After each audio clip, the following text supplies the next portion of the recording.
Hello dears, എല്ലാവർക്കും നമസ്കാരം. Welcome back to Isha spicy tasty world. ഇന്ന് നമ്മൾ തയ്യാറാക്കുന്നത് ഒരു വെജിറ്റബിൾ കുർമയാണ്.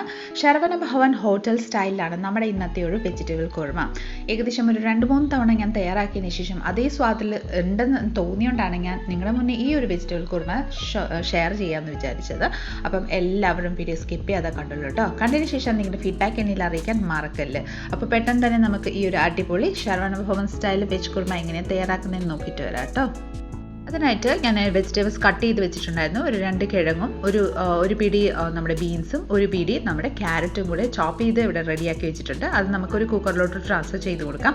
അതിനുശേഷം ഒരു 2 ചെറിയ പച്ചമുളക് കീറിയതിന് ശേഷം അതും കൂടെ ആഡ് ചെയ്ത് കൊടുക്കാം.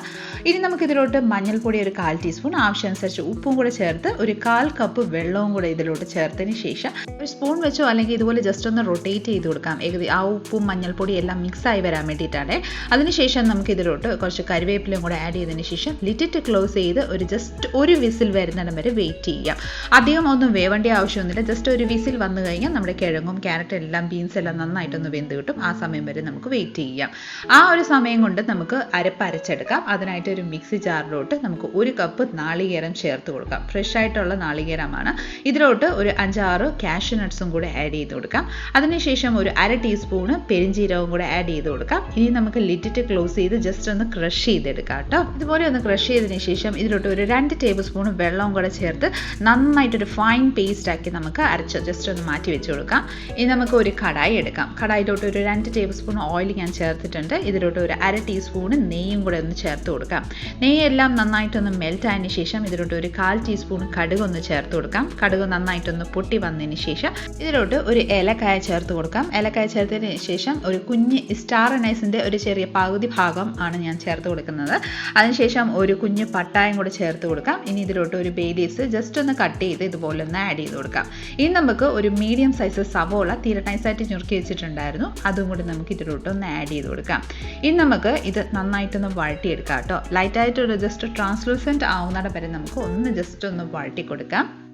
ഇതിലോട്ട് നമുക്ക് കുറച്ച് കരിവേപ്പിലയും കൂടെ ആഡ് ചെയ്ത് നന്നായിട്ടൊന്ന് മിക്സ് ചെയ്ത് സോട്ട് ചെയ്ത് കൊടുക്കാം. അതിനുശേഷം ഒരു ടേബിൾ സ്പൂൺ ഇഞ്ചിയും വെളുത്തുള്ളി ചതച്ചത് അതും കൂടെ ആഡ് ചെയ്ത് നന്നായിട്ട് ആ ഒരു ഇഞ്ചിയും വെളുത്തുള്ളിയുടെ പച്ചമണം മാറുന്നിടം വരെ ഒന്ന് വഴട്ടി കൊടുക്കാം.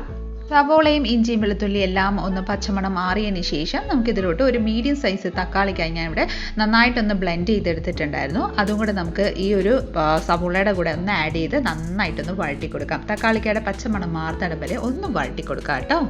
നമ്മുടെ തക്കാളിയെല്ലാം നന്നായിട്ട് വഴണ്ട് ഓയിലെല്ലാം റിലീസായി വന്നിട്ടുണ്ട്. ഇതിലോട്ട് ഒരു 1/2 teaspoon Kashmiri chilli powder add ചെയ്ത് കൊടുക്കാം. നിങ്ങൾക്ക് വേണമെങ്കിൽ എരിവ് താല്പര്യമാണെങ്കിൽ മുളക് പൊടി, സാധാരണ നോർമൽ മുളക് പൊടി ആഡ് ചെയ്തോളൂ. അതിനുശേഷം ഒരു 1/2 ടീസ്പൂൺ മല്ലിപ്പൊടിയും കൂടെ ആഡ് ചെയ്ത് ഈ മസാലകൾ നന്നായിട്ടൊന്ന് വഴട്ടി കൊടുക്കാം. അതായത് പച്ചമണം മാറി വരുന്നിടം വരെ നമുക്കൊന്ന് വഴട്ടിയെടുക്കാം കേട്ടോ. ആ മസാലകളുടെ പച്ചമണം എല്ലാം മാറിയതിന് ശേഷം നമുക്കിതിലോട്ട് ഒരു 3 ടേബിൾ സ്പൂൺ തൈര്, അധികം പുളിയില്ലാത്ത തൈരാണ് എടുത്തിരിക്കുന്നത്. അത് നന്നായിട്ടൊന്ന് ബീറ്റ് ചെയ്തതിന് ശേഷം സ്പൂൺ വെച്ച് ഒന്ന് ജസ്റ്റ് ഒന്ന് നന്നായിട്ടൊന്ന് മിക്സ് ചെയ്താൽ മതി. അതും കൂടെ ആഡ് ചെയ്ത് ലോ ഫ്ലെയിമിൽ വെച്ചിട്ട് ഇത് നന്നായിട്ടൊന്ന് കുക്ക് ചെയ്തെടുക്കാം. ആ ഒരു തൈരും തക്കാളിക്ക എല്ലാം നന്നായിട്ടൊന്ന് കുക്കായി ഓയിൽ ഇതുപോലെ ഒന്ന് റിലീസായി വരുന്നിടം വരെ വെയിറ്റ് ചെയ്യാം. നന്നായിട്ടൊന്ന് മിക്സ് ചെയ്ത് കൊടുക്കാം. നമ്മുടെ തൈരും തക്കാളിക്ക എല്ലാം നന്നായിട്ടൊന്ന് കുക്കായി വന്നിട്ടുണ്ട്. ഇനി നമുക്ക് വേവിച്ച് വെച്ചിരിക്കുന്ന ആ ഒരു കിഴങ്ങും വെജിറ്റബിൾസും എല്ലാം നമുക്ക് ഇതിലോട്ട് വെള്ളം കൂട്ടി തന്നെ നമുക്ക് ആഡ് ചെയ്ത് കൊടുക്കാം. അതിനുശേഷം ഞാനിവിടെ 1 കപ്പ് നമ്മുടെ ഗ്രീൻ പീസ്, അത് ഫ്രോസൺ ഗ്രീൻ പീസ് ആണ്. അത് ജസ്റ്റ് ചൂടുവെള്ളത്തിൽ വെച്ച് നന്നായിട്ടൊന്ന് ജസ്റ്റ് ഒന്ന് ചൂടാക്കിയിട്ടുണ്ടായിരുന്നു. അത് നമുക്ക് ഇതിലോട്ട് ആഡ് ചെയ്ത് നന്നായിട്ടൊന്ന് മിക്സ് ചെയ്ത് കൊടുക്കാം.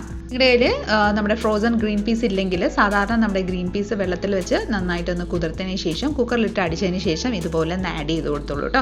ഇനി നന്നായിട്ട് ഇതൊന്ന് ജസ്റ്റ് ഒന്ന് കുക്കായി മസാലകളെല്ലാം നന്നായിട്ടൊന്ന് ആ ഒരു കിഴങ്ങും ബീൻസിലും എല്ലാത്തിലോട്ട് നല്ല യോജിച്ച് വരുന്നിടം വരെ വെയിറ്റ് ചെയ്യാം. ഒരു 10 to 15 മിനിറ്റിന് ശേഷം നോക്കിക്കോളൂ, നമ്മുടെ ഈ ഒരു മസാല കൂട്ടും എല്ലാം നന്നായിട്ട് ആ ഒരു കിഴങ്ങിലും നമ്മുടെ വെജിറ്റബിൾസിലെല്ലാം നന്നായിട്ടൊന്ന് മിക്സ് ആയിട്ടുണ്ട്. ഇനി നമ്മുടെ ഈ ഒരു സ്പൂൺ വെച്ച് ജസ്റ്റ് ഇതുപോലെ ഒന്ന് ലൈറ്റായിട്ടൊന്ന് ഉടച്ചു കൊടുത്തോളൂ കേട്ടോ. അധികം ഒന്നും ഉടയ്ക്കേണ്ട ആവശ്യമൊന്നുമില്ല. ജസ്റ്റ് ചെറുതായിട്ടൊന്ന് ആ ഒരു ഗ്രേവിക്ക് തിക്നെസ് വരാത്തക്ക രീതിയിൽ നമുക്ക് ജസ്റ്റ് ഒന്ന് ഉടച്ചു കൊടുക്കാം.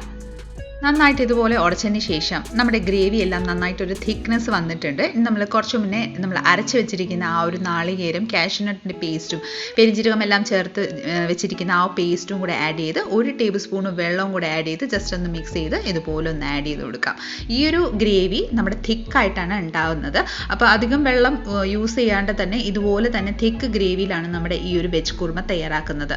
അപ്പം നിങ്ങൾക്ക് അധികം ലൂസാണ് താല്പര്യമെങ്കിൽ കുറച്ച് വെള്ളം ചേർത്തുള്ളൂ. പക്ഷേ നമ്മുടെ ശരവണ ഭവൻ സ്റ്റൈലിലാണെങ്കിൽ ഈ ഒരു പരുവത്തിലാണ് നമുക്ക് അവിടെ കറി കിട്ടുന്നത്. അപ്പം ഇതുപോലെ ആഡ് ചെയ്ത് നന്നായിട്ടൊന്ന് മിക്സ് ചെയ്ത് ഒരു 2 മിനിറ്റ് ഒന്ന് ജസ്റ്റ് ഒന്ന് കുക്ക് ചെയ്താൽ മതി. കാരണം നമ്മൾ നാളികേരം ചേർത്തതിന് ശേഷം അധികം ബോയിൽ ചെയ്യാൻ പാടില്ല. ഈ ഒരു സമയത്ത് നമുക്ക് ഉപ്പും കാര്യങ്ങളൊക്കെ ഒന്ന് ജസ്റ്റ് ചെക്ക് ചെയ്തോളൂ. ഉപ്പ് കുറവാണെങ്കിൽ ആഡ് ചെയ്തോളൂ കേട്ടോ.